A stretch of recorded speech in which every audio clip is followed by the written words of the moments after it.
General studies paper 3 के अंदर mains में एक बहुत इंपॉर्टेंट हमारा टॉपिक है that is role of media and social networking sites in internal security.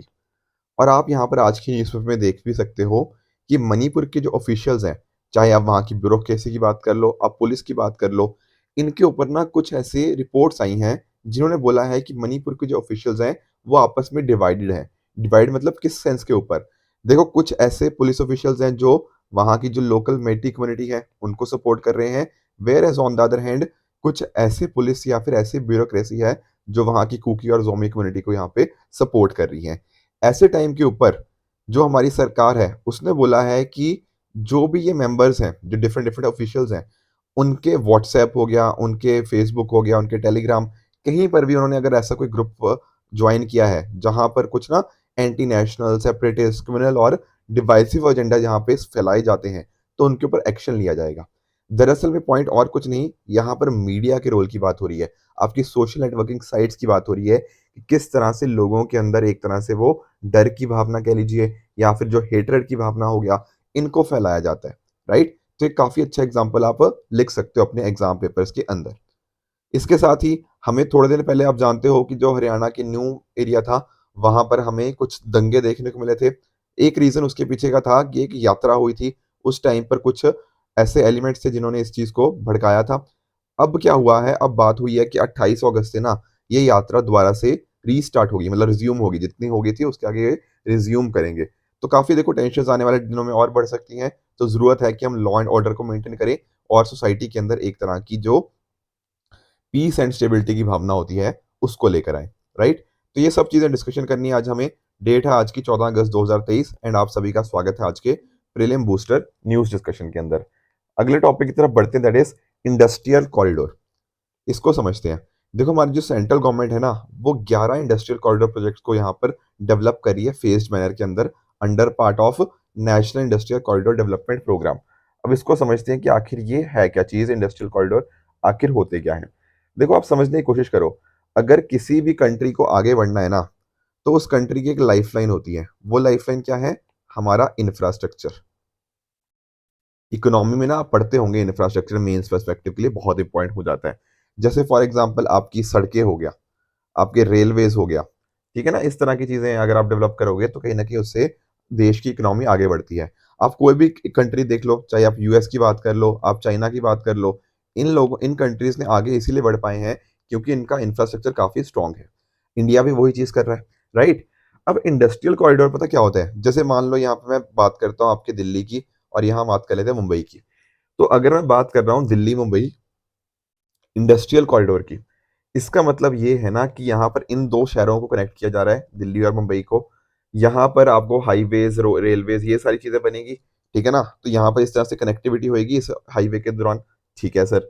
और इनके आसपास आप देखोगे ना, जो चारों तरफ यहाँ पर जो भी हमारे आसपास शहर गांव जो भी है, ठीक है ना, उनको भी डेवलप किया जाएगा as industrial nodes. Do you get this point? तो जो आसपास इस पर्टिकुलर इंडस्ट्रियल कॉरिडोर यहाँ पे इस तरह से बन जाएगा, यहाँ पर अलग अलग जगह पे यहाँ पे प्रॉपर इंडस्ट्री सेटअप करी जाएंगी। तो इसके बेसिस पे पता क्या होगा? इसके बेसिस के ऊपर हमारा जो इंफ्रास्ट्रक्चर है वो बेहतर होता रहेगा, लास्ट माइल कनेक्टिविटी बढ़ेगी, और इन एरियाज की ओवरऑल एफिशिएंसी कह लो, कॉम्पिटिटिवनेस कह लो हमारे प्रोडक्ट्स की, वो बढ़ती रहेगी। आप साथ में देख रहे हो ये कनेक्टिविटी इतनी बढ़ गई, आसपास यहाँ से प्रोडक्ट बनेंगे वो भेज पाएंगे। तो इसके ओवरऑल ना, इसकी वजह से आपका जो टाइम हो गया, आपका कॉस्ट हो गया, वो काफ़ी कम हो जाएगी। तो ये सारे बेनिफिट्स हमें देखने को मिल जाते हैं। साथ ही देखो, मैन्युफैक्चरिंग बढ़ेगी, हमारी जॉब अपॉर्चुनिटीज आएंगी। तो ये सारा इस तरह से फोकस होता है। तो पॉइंट वही है, दो शहरों को कनेक्ट किया जाएगा, plus at the same time जो भी आसपास उसके उस हाईवेज के आसपास जो भी चीज़ें आ रही हैं, उनको इंडस्ट्रियल नोड्स की तरह डेवलप किया जाएगा। उससे ओवरऑल आपका चीज़ें बढ़ती ही बढ़ती रहेंगी। ठीक है ना? तो साथ में आप देख रहे हो इकोनॉमिक ग्रोथ हो गया, ये सारी चीज़ें इसके साथ ही लिंक्ड है। तो आप यहाँ पे नोटिस कर सकते हो ये 11 इंडस्ट्रियल कॉरिडोर्स के नाम है। जैसे दिल्ली मुंबई मैंने एक एग्जांपल दिया था ना, उसी तरह से आपका अमृतसर कोलकाता हो गया, चेन्नई बेंगलुरु हो गया, ठीक है ना, वाइजैक चेन्नई हो गया। इस तरह से आपको टोटल यहाँ पे 11 इंडस्ट्रियल कॉरिडोर्स हमें देखने को मिल जाते हैं। ठीक है? बाकियों के नाम भी आप डेफिनेटली, जैसे हैदराबाद नागपुर, हैदराबाद वारंगल, हैदराबाद बेंगलुरु हो गया, बेंगलुरु मुंबई हो गया, ठीक है ना, इस तरह से बाकी भी आपको देखने को मिल जाएंगे। ये तो है इंडस्ट्रियल कॉरिडोर। कई बार ना आपने डेडिकेटेड फ्रेट कॉरिडोर, डीएफसी का नाम भी सुना होगा। देखो डेडिकेटेड फ्रेट, फ्रेट का मतलब पता है क्या होता है? फ्रेट का मतलब होता है जो हम माल की बात करते हैं, ठीक है ना? जैसे फॉर एग्जांपल जो हम गुड्स की बात करते हैं, यहाँ पर हम कुछ और चीज़ को ट्रांसपोर्ट करने की बात नहीं कर रहे, सिर्फ गुड्स को, जो आपके अलग-अलग जो आपने एक जगह से दूसरी जगह कोई सामान लेके जाना है ना, उसकी बात होती है। जैसे आप मालगाड़ी की बात करते हो ना, तो उनके लिए एक अलग से ट्रैक हो, ठीक है ना? होता क्या है अभी आज के टाइम के ऊपर अगर आपको एक जगह से दूसरी जगह सामान भेजना है, तो वो जो सामान होता है, वो उसी ट्रैक पे ऊपर जाता है जहाँ पर आपकी जो पैसेंजर वाली गाड़ी जाती है। इस वजह से क्या होता है ना, ये जो गुड्स वाली गाड़ी है ये स्लो हो जाती है। तो और आप जानते हो अगर कोई चीज़ में टाइम ज़्यादा लगता है तो कहीं न कहीं उसके साथ ही साथ उसकी जो कॉस्ट है वो बढ़ जाती है। तो यहाँ पर हमारा डेडिकेटेड फ्रेट कॉरिडोर से मतलब यही है कि हम जो अपना सामान है उसको जल्दी से जल्दी पहुँचा पाएँ इन माध्यम से। तो इसके ऑब्जेक्टिव्स देख लेते हैं। जो हमारा नेशनल इंडस्ट्रियल कॉरिडोर प्रोजेक्ट है, यहाँ पर इंफ्रास्ट्रक्चर डेवलप करेंगे, नई-नई इंडस्ट्री सेटअप होगी, हम उनको एक्सपैंड करेंगे और इस बेसिस के ऊपर आप नोटिस करोगे ना कि ओवरऑल जो इन्वेस्टमेंट है वो धीरे-धीरे हमारी बढ़ती रहेगी। ठीक है ना? उनको भी नोटिस करोगे ना ये चीज़। साथ में ही यहाँ पर स्मार्ट सिटीज़ हमारी डेवलप होती रहेंगी इनके अंदर, वहाँ पे वर्कर्स की लाइफ हो गया, उनकी फैमिलीज़ हो गया, वो अच्छे से बन पाएँगी। मैंने बताया ना जैसे दिल्ली मुंबई कनेक्ट करोगे, तो आस-पास के एरिया में भी तो यहाँ पे एम्प्लॉयमेंट बढ़ती रहेगी ना, तो ये सारी चीज़ें हमें यहाँ पे देखने को मिलती हैं। इसके साथ में अगर आप नोटिस करोगे, देखो बाकी सारी चीज़ें तो मैंने समझा ही दी हैं कि कैसे वर्ल्ड क्लास इंफ्रास्ट्रक्चर होगा, सस्टेनेबल डेवलपमेंट होगा एंड साथ ही साथ यहाँ पे ना एनवायरनमेंट का भी खास ध्यान रखा जाएगा, तो ये भी इसका फोकस एरिया है। इसको सर कर कौन रहा है? देखो एक्चुअल में ना हमने एक ट्रस्ट फॉर्म किया है, national industrial corridor development and implementation trust. ये रिस्पॉन्सिबल है कि इन चीज़ों को यहाँ पे डेवलप करें। ध्यान रखना यहाँ पर आपको ग्रीनफील्ड स्मार्ट इंडस्ट्रियल सिटीज़ यहाँ पे बनेंगी, ठीक है ना? मैंने आपको ग्रीनफील्ड का मतलब कई बार बताया है। ग्रीनफील्ड मतलब कि अभी ना चीज़ खाली पड़ी हुई है। आप ज़ीरो से कोई चीज़ स्टार्ट कर रहे हो। जो नई कंस्ट्रक्शन होती है ना उसको बोलते हैं हम ग्रीन फील्ड। एक होता है आपका ब्राउन फील्ड। ब्राउन फील्ड का मतलब होता है कि ऑलरेडी कुछ कंस्ट्रक्शन हो रखी है, आप उसमें कुछ चेंजेस कर रहे हो, उसको रेनोवेट कर रहे हो, ये सारी चीज़ें। ग्रीन फील्ड यहाँ पे हम बात कर रहे हैं, तो यहाँ पे नई कंस्ट्रक्शन हमें देखने को मिल जाएगी। प्लग एंड प्ले मॉडल होगा कि बेसिकली सारी फैसिलिटीज़ ऑलरेडी होंगी, बस प्राइवेट सेक्टर को आना है, अकॉर्डिंगली कंस्ट्रक्शन वगैरह यहाँ पे करनी है। यहाँ पर टेक्नोलॉजी का भी यूज़ किया गया है। तो ये सारी चीज़ें हमें यहाँ पे देखने को मिलती हैं। नेक्स्ट टॉपिक की तरफ चलते हैं, दैट इज डिजी यात्रा। अब सर डिजी यात्रा क्या चीज़ होती है? देखो यहाँ पे मैं आपको समझाता हूँ। आप कभी एयरपोर्ट पे गए हो ना, तो आप लोगों ने नोटिस किया होगा यार कि काफ़ी सारे ना अलग-अलग चीज़ें होती हैं, अलग-अलग प्रोसेस वहाँ पे होते हैं। तो प्रोसेस तो होंगे, पर वो जल्दी हो जाएँगे क्यों? क्योंकि डिजिटल माध्यम से। यहाँ पर कोशिश ये है कि बिल्कुल कॉन्टैक्टलेस और सीमलेस यहाँ पे प्रोसेसिंग हो। मैं आपको समझाता हूँ। अगर मान लो आपकी फ्लाइट है कल को, लेट्स से, ठीक है ना? तो आपको पता क्या करना है? एक ना आपको ये डिजी यात्रा वाली ऐप डाउनलोड करनी है, ठीक है? उस ऐप के अंदर ना आप अपनी आधार डिटेल्स डालोगे, आपका जो आधार नंबर है वो सारी चीज़ें डालोगे, आप अपनी फेस आईडी को वहाँ पे दोगे, ठीक है ना? और आपका जो बोर्डिंग पास है ना, उसकी डिटेल्स डाल दोगे। कहने का मतलब क्या, उसमें जो डिटेल्स होंगी कि आपका सीट नंबर क्या है, ये सब चीज़ें। तो बोर्डिंग पास डिटेल्स आपने डाल दी।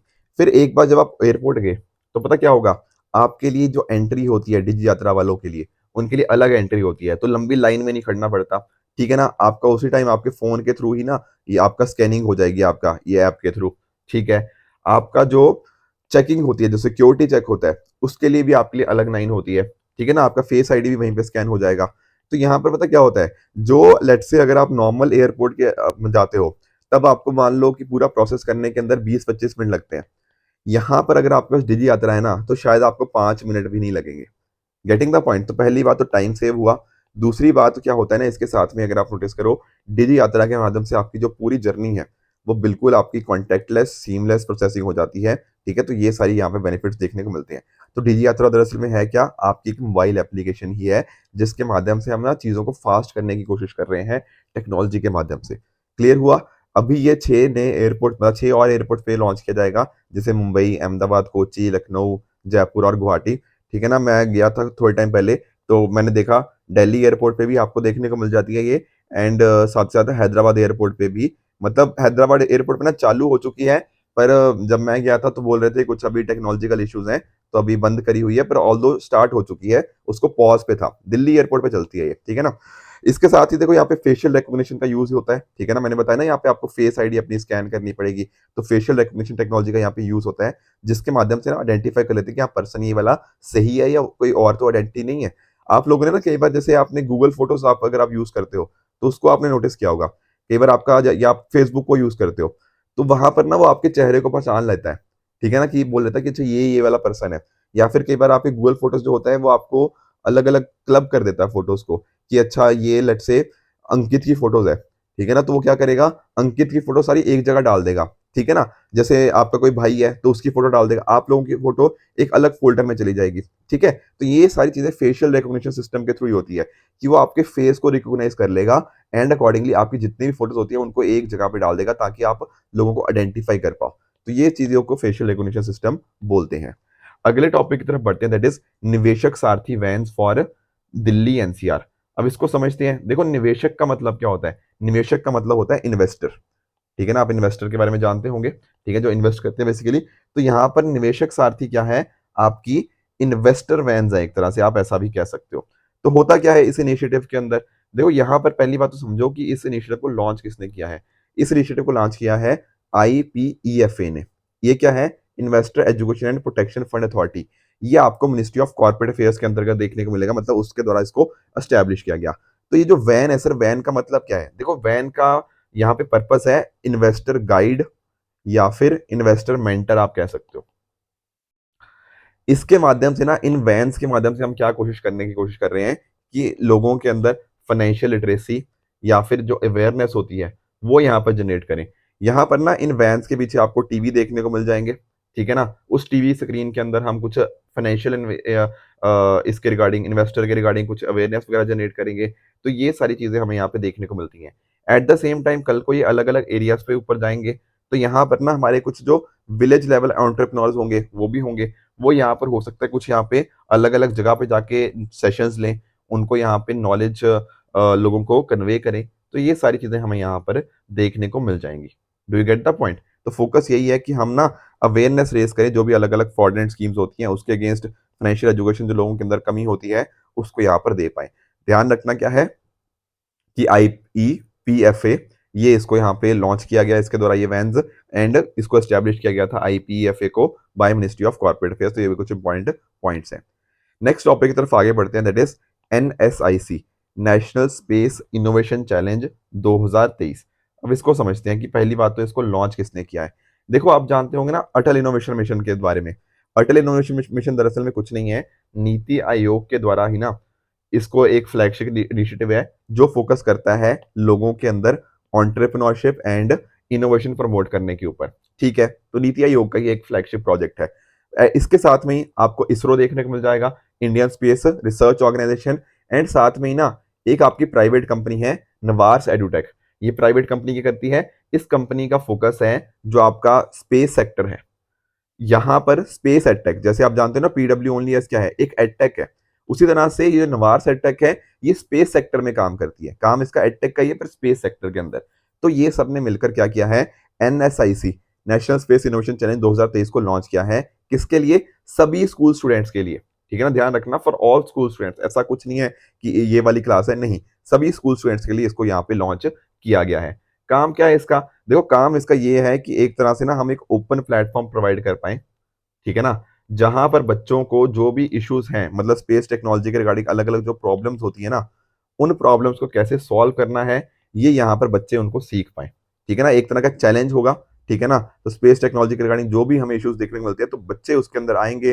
तो कहीं ना कहीं देखो बच्चों के अंदर भी एक काफी उत्सुकता होती है, क्यूरियोसिटी होती है कि कैसे चीजें वर्क करती हैं। तो उस चैलेंज को सॉल्व करने की कोशिश करेंगे, तो यहाँ पर वो अच्छे से ना हमारे इंडियन स्पेस सेक्टर को भी अच्छे से समझ पाएंगे। ये काम है overall national space innovation challenge का। तो उनको ना एक तरह के प्रॉब्लम्स को सॉल्व करने के लिए उनको अपॉर्चुनिटीज दी जाती हैं, तो कहीं ना कहीं उसमें इनका इंटरेस्ट बनता है। तो ये सभी काम है अटल इनोवेशन मिशन, नीति आयोग, इसरो और नवास एडुटेक का।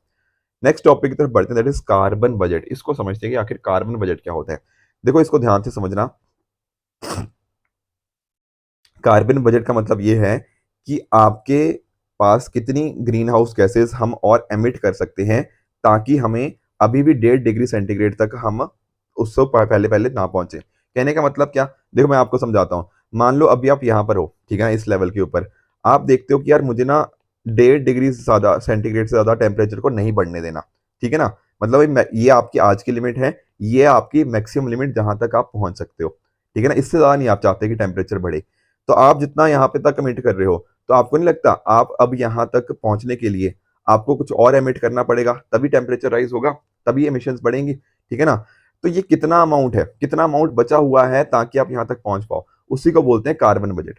कि आपके पास अभी और कितना एमिशंस आप कर सकते हो ताकि आप जो टेम्परेचर है उसको 1.5 डिग्री सेंटीग्रेड के विद इन कंट्रोल कर पाओ, दैट इज कार्बन बजट।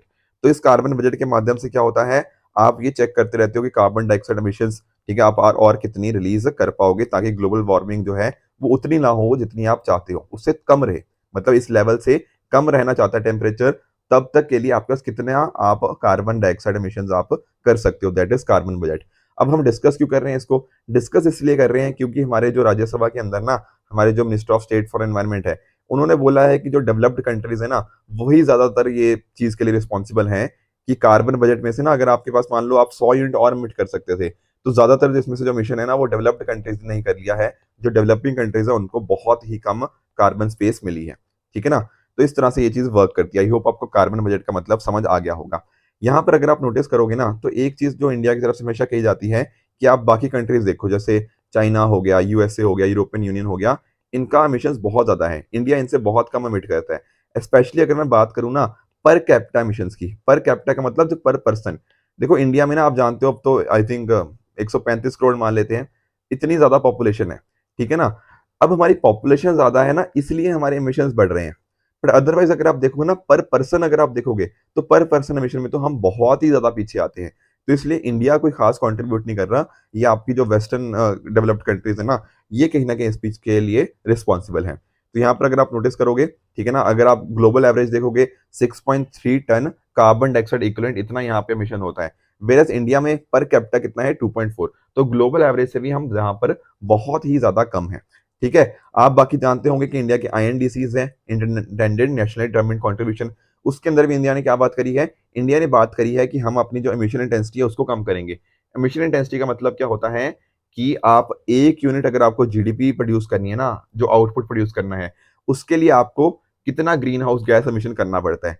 तो ये जितना ग्रीन हाउस गैस एमिशन कम होगा ना एक यूनिट जीडीपी प्रोड्यूस करने के लिए, उतनी बढ़िया चीज है। तो हमारा भी फोकस वही है कि हम एमिशन इंटेंसिटी को यहाँ पर कम करें। ये सारे बाकी टारगेट्स आप सभी ने पढ़े भी होंगे। तो पेरिस क्लाइमेट टॉक्स के अंदर भी आप जानते हो कि हमने बोला था कि हम ग्लोबल वार्मिंग को 1.5 डिग्री सेंटीग्रेड तक रोकेंगे। तो ग्लोबल बजट उसी चीज को, यहाँ पे कार्बन बजट उसी चीज को बताता है कि कितना और एमिट आप कर सकते हो। बाकी आप जानते हो कि जो हमारे प्रधानमंत्री जी थे, ठीक है ना, उन्होंने यहाँ पे बात भी करी थी, ठीक है ना। तो उन्होंने 2070 तक भी आप जानते हो कि नेट कार्बन न्यूट्रल बनना है। बाकी और टारगेट्स भी उन्होंने यहाँ पे और हमें एम्बिशियस करने की बात करी थी कि और भी हम एम्बिशियस इन टारगेट्स को करेंगे, राइट। नेक्स्ट टॉपिक की तरफ आगे चलते हैं, दैट इज टेम्पारा लेक। अब देखो ये लोकेशन ही इंपॉर्टेंट है इस पर्टिकुलर लेक की, बाकी ज्यादा बहुत तो हम नहीं पढ़ेंगे। यहाँ पर एनजीटी ने क्या बोला ना, नेशनल ग्रीन ट्रिब्यूनल ने, कि ओडिशा गवर्नमेंट को बोला है कि आप यहाँ पर टेम्पारा लेक के आसपास जो इलीगल कंस्ट्रक्शन हो रही है उसको रोको, ठीक है ना। टेम्पारा लेक, ठीक है ना, इसको आई थिंक प्रोनाउंसिएशन भी ऐसे ही करते होंगे। तो यहाँ पर आप नोटिस करना, यहाँ पर ना आपको ये ऋषिकुल्या रिवर देखने को मिल जाएगी, ठीक है ना। काफी बार डिस्कशन भी हुआ है उड़ीसा के अंदर हमने इस रिवर का। तो दरअसल में क्या है कि जो तंपारा लेक है, ये एक फ्रेश वाटर लेक है जो कि आपको ऋषिकुल्या रिवर के राइट बैंक में देखने को मिल जाएगी। तो इसकी आप लोकेशन बिल्कुल ध्यान में रखिएगा। कई बार ना ऐसे क्वेश्चन आ जाते हैं, हम इनकी ना स्टेट भी नहीं पहचान पाते, ठीक है ना। ऋषिकुल्या का तो आई एम श्योर इतनी बार डिस्कशन किया है हमने, गंजम के बारे में डिस्कशन किया है, इसका तो आप पहचान लोगे, ठीक है ना। बट चंपारा लेक शायद आप भूल जाओगे, तो ध्यान रखना ये आपको कहाँ देखने को मिलती है, उड़ीसा स्टेट के अंदर, ठीक है। तो ये कुछ टॉपिक थे जो आज हमें डिस्कस करने थे। इनके बेसिस के ऊपर मैं ये सारे क्वेश्चंस आपको दे रहा हूँ, जिनका मुझे आप नीचे कमेंट्स में आंसर बताओगे कि इनमें से आखिर कौन सा ठीक है एंड कौन सा गलत है। सैटरडे को मैंने जो आपको क्वेश्चन दिए थे उनका मैं क्विकली एक बार आपको आंसर बता देता हूँ। जैसे एक टॉपिक था नॉर्थ ईस्टर्न काउंसिल के बारे में, तो क्या ये स्टेचुटरी बॉडी है? बिल्कुल ठीक बात है, नॉर्थ ईस्टर्न काउंसिल एक्ट के द्वारा बनी है 71 के through. This is also correct. याद करो मैंने आपको बताया था स्टेट रीऑर्गेनाइजेशन एक्ट के बारे में समझाया था, बाकी काउंसिल्स के बारे में समझाया था, पर मैंने बताया था कि जो नॉर्थ ईस्टर्न काउंसिल है ना, इसके लिए अलग एक्ट था और वो यही एक्ट है।